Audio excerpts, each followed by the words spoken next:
Hello and welcome back.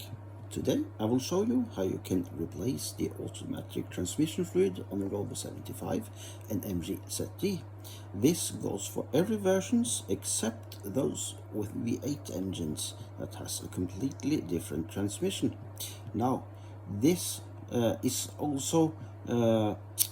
goes also for the first generations of Jaguar X-Type, which uses the same transmission, Mark I Land Rover Freelander, Ford Mondeo that is produced between 2000 and 2007, and a Ford Galaxy of the first and second generation, and VW Chiron uses the same transmission, the Mark IV Golf, and Volkswagen Bora, and the first generation Audi A3.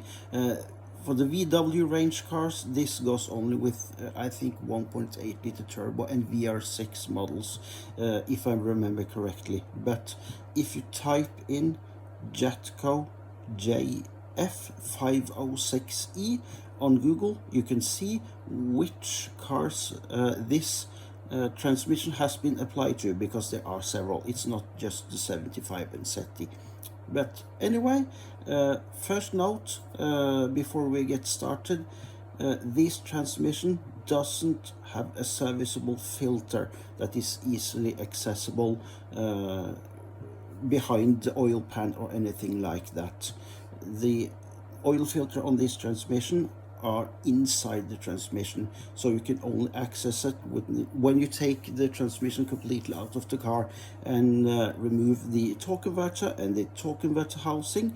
You can access it from there, so you don't have to think of replacing the filter unless you are rebuilding the transmission. It's a little bit stupid design, I think, because making a service item like an oil filter inaccessible isn't clever, I think. So when you think it's a Japanese engineered transmission, it does make me a little bit, yeah, I don't understand the thinking behind it. But anyways, that's how it is. So should we get started?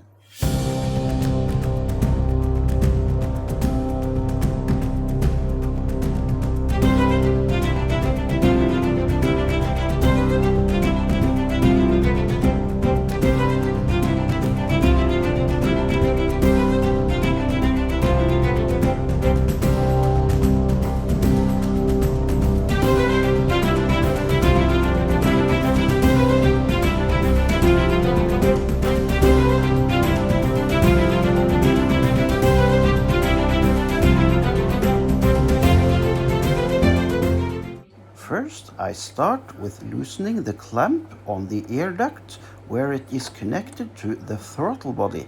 This is because we are removing the air filter housing to access the top of the transmission and the oil filler plug.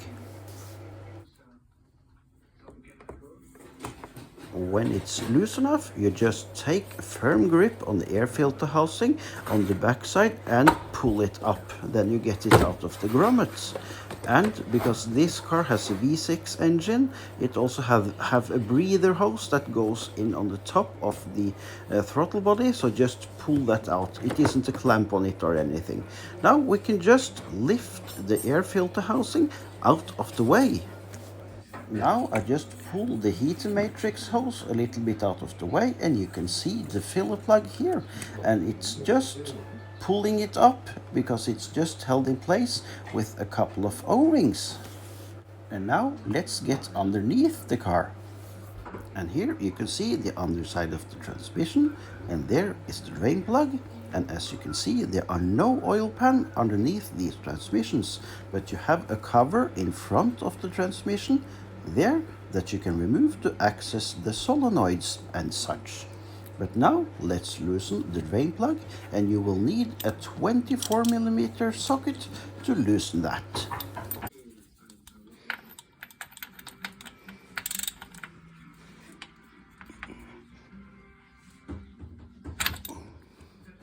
Now I have placed a drain pan underneath the transmission, so now I just take the sump plug or drain plug out and let the oil drain completely.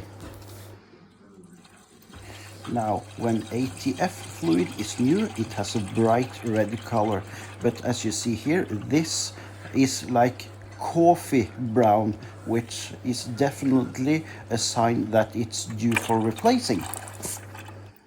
When the transmission is done draining, I will clean the drain plug and put a new washer on it. I have the original Jaguar Land Rover one here, but you don't have to use an original one. If you have one that fits, that's similar in size, that's good enough.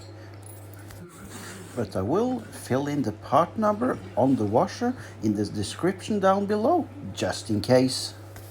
And now I'll reinstall the drain plug.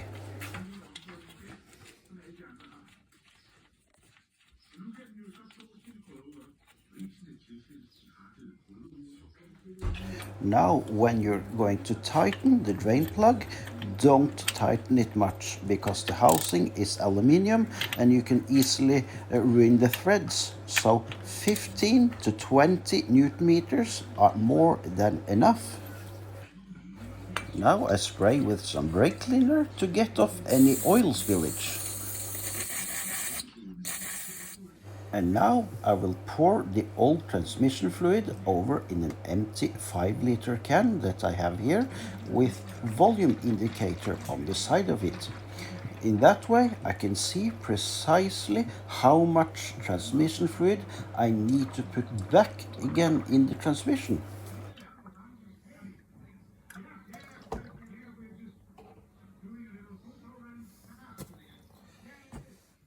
And here you can see we have about 3.5 liters of old fluid. As you can see, I have now placed a funnel down in the filler hole on the top of the transmission, so we can now start filling it back up again. And now let's refill the transmission again with 3.5 liters of fluid, because as we remember, that's what we drained out of it. Now I recommend to put in a little bit more than 3.5 liters in case the level was a little bit low. You will be able to drain that out again when we get out the level plug afterwards, so that's nothing to worry about. Just a little bit more than you drained out, that's okay.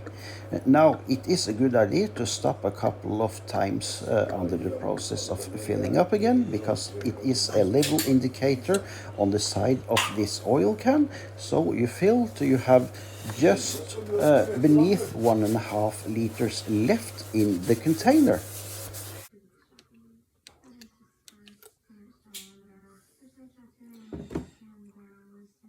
And there we are at the correct level. Now refit the oil filler plug before we start up the engine. Now let's start up the engine before we start to cycle through the gears.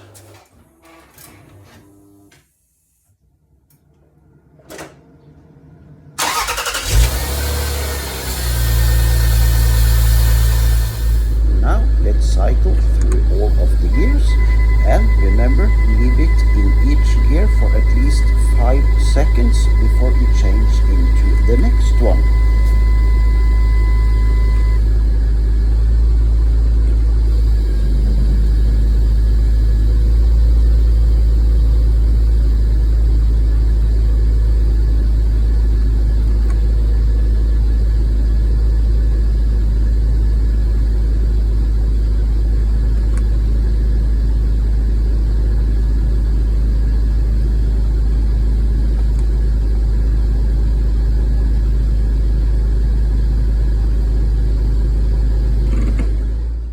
Now I just let the engine idle until the transmission fluid has got up to around 35 to 40 degrees. Now I don't have any instruments to measure the temperature precisely, but where you see the transmission lines goes into the transmission cooler, there's aluminium block. You can just feel it starting to get warm to the touch, just slightly. And when you have reached that temperature, you take out the plug that I am pointing at here, because that's the level plug. But for now, we just leave it running a little while until the temperature is correct. Now the temperature is just about correct, so we can remove the level plug. You need a 14mm socket to loosen that.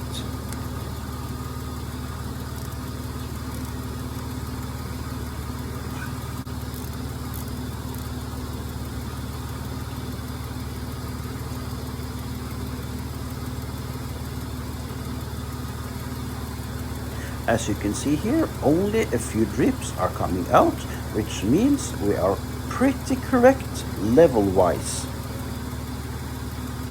And now we can put the level plug back in again.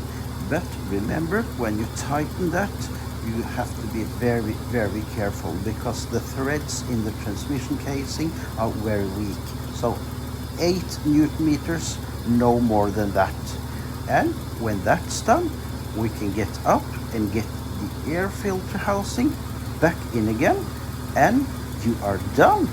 Now, I hope this video was helpful. Thank you so much for watching. Goodbye.